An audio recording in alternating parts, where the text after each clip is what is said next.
Hey guys, welcome to Black Angus Reviews. Today we're going to be talking about a very sticky situation for Disney with the growing Mulan fiasco. That's right, we're going to be talking about the Mulan boycott. My buddy Lethal Lightning has covered that growing story, but we got new developments that we're going to talk about. First off, be sure to like, share, subscribe, all that good stuff. I appreciate the viewership. I'm trying to get the channel back into rhythm. So I'm gonna take us back to, I think last year, the Aladdin movie came out.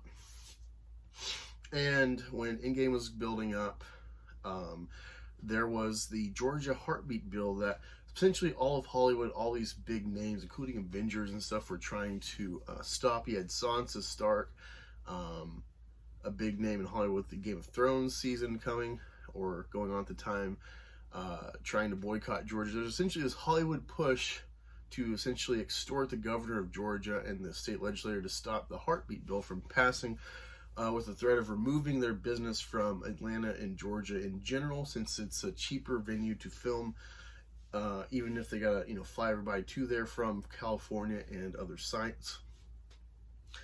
And it's funny because when they made Aladdin, they did it mostly, if not completely, in Jordan, the country in the Middle East, who is infamous for women's rights issues, legitimate women's rights issues, not bras or American Western feminism shit, but just stuff that a decent guy of the West would not think to be okay. Talk about rape culture in the West, and yet in Jordan, where they filmed, where Disney was A-okay being at, they have guardianship laws where women can't be out without a guardian, they can't get married without a guardian, they can't marry the wrong person if they don't deem the relationship acceptable, whether it's just an unliked family, if there's a feud, or if they're an infidel. They can even be kept from their children. They can be forced to marry their rapists, along with other things that are kind of, at least from the West perspective, blended as, Islamic culture. It's either here or there. Now, you got the Mulan situation. So first off, I was confused about this because when I first heard about this, I thought the Mulan actress, don't know her name, was under heat for supporting Hong Kong. No, she is pro Hong Kong police beating the fuck out of their people who are pro-democracy, the people who are actually oppressed by police, who are flying the American flag as a symbol of the standard of freedom and democracy. All right, so let's go through this. These articles are coming from The Guardian, generally garbage tier, but I feel they're reporting fair and balanced in this case. We can all, this is something that might unite SJWs, The Guardian, and pro-Americans, and people mad at the NBA. Everyone's sucking China dong. We can all just gather around this Mulan boycott and support our pro-democracy Hong Kong, Thai, I think Taiwanese as well, brethren abroad. All right, so pro-democracy boycott of Disney Mulan builds online via #MilkTeaAlliance. All right, calls to boycott Disney's live-action remake of Mulan have been reignited ahead of its release on Friday, with Thai pro-democracy activists joining those vowing to shun the film. Controversy over Mulan erupted last year when its star Liu Yifei, God, I know I'm butchering that, voiced support for police in Hong Kong who have been accused of using excessive force against protesters. Mulan has been scheduled to reach cinemas in March, but was postponed thanks to the pandemic. On top of that disruption, which means film is skipping most of the world's cinema, the release faces a continued backlash over her comments. And also, Donnie Yen, who's also in the film, has shown support for Hong Kong police, excessive force, anti-democracy, pro-China. That's essentially the gist of why there's a growing boycott. And it's, I think, just now being released over there, since China doesn't have access to Disney Plus for at least another year or two, from what I know. All right, now here's the big thing. Let me exit out. I got some ads. Disney remake of Mulan criticized for filming in Xinjiang. I hope I'm saying that correct. Film credits offer thanks to 8 government entities in region where rights abuses are documented. This is getting sticky. And Disney's trying to pander these people and build a following over there. Just to add a little thing there. If you like Star Wars, if you might be pro BLM, which I am not as a black guy, just something that I think generally Americans be against is China doesn't like black people, and that's their thing over there. I guess that's fine, whatever. They don't like it. So Finn gets downsized to almost obscurity on the poster, and they really didn't like Kelly Marie Tran, who's Vietnamese. They don't like them. They're inferior to Chinese people in their view.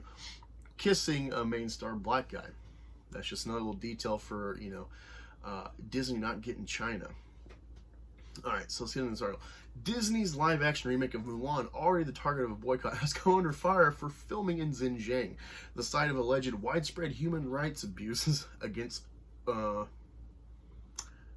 Muslim minorities. I can't say that word. It looks like Uighurs.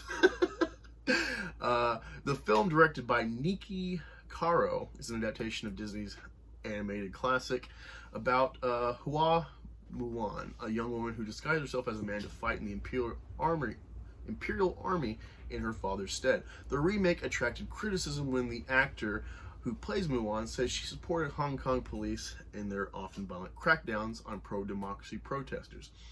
After the film's release last Friday, observers noted another controversial element. In the final credits, Disney offers special thanks to 8 government entities in Xinjiang, including the Public Security Bureau in Turpan, a city in eastern Xinjiang where several re-education camps have been documented. The film also expresses thanks to the Publicity Department of CPC Xinjiang Uyghur, again, it looks like Uyghur, Autonomy Region Committee, the Chinese Communist Party's propaganda department in Xinjiang. Disney has been approached for comment. Disney has faced international scrutiny over its treatment of Muslim minorities in Xinjiang, where it is estimated at least 1 million residents have been detained in extrajudicial internment camps. Uyghur, I hope I'm saying that right, women have reported forced sterilizations and birth control as part of a government campaign to suppress birth rates in what experts have described as demographic genocide. According to media reports before its release, Mulan was shot in about 20 locations in China, including the Mingshan Desert, part of which is in Xinjiang, and the Tuyuk Valley, an oasis village east of Turpan. Activists calling for a boycott of the film are now highlighting its links to Xinjiang, while researchers noted that the Public Security Bureau in Turpan oversees at least 14 internment camps in the area. God, you got some Nazi-level shit going on. This is like in Germany when people live next to, these different extermination camps of the Jews and Slavs and other unwanteds for the Nazi regime. In 2017, on an apparent location scouting mission, Caro posted a photo of rolling desert dunes and tagged the image Asia Urumqi. Again, I know I'm butchering that. Referring to the capital of Xinjiang. One comment beneath Caro's post said, "Shame on you, #boycott Mulan, and speak out against the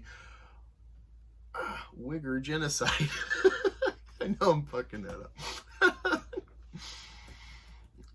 The film follows Mulan as she joins the Imperial Army to defend a region referred to as Northwest China from Raoran.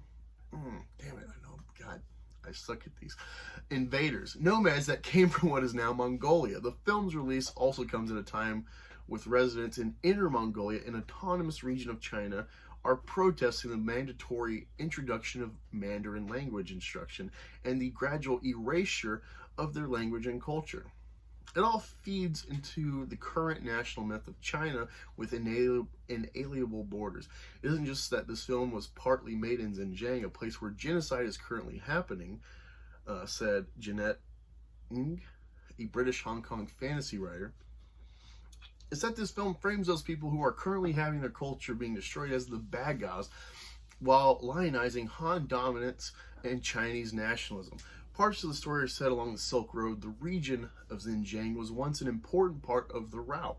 The film's production designer Grant Major told Archaeological Digest that he and the production team spent months in and around the northwest province of Xinjiang to do legwork research before the cameras rolled.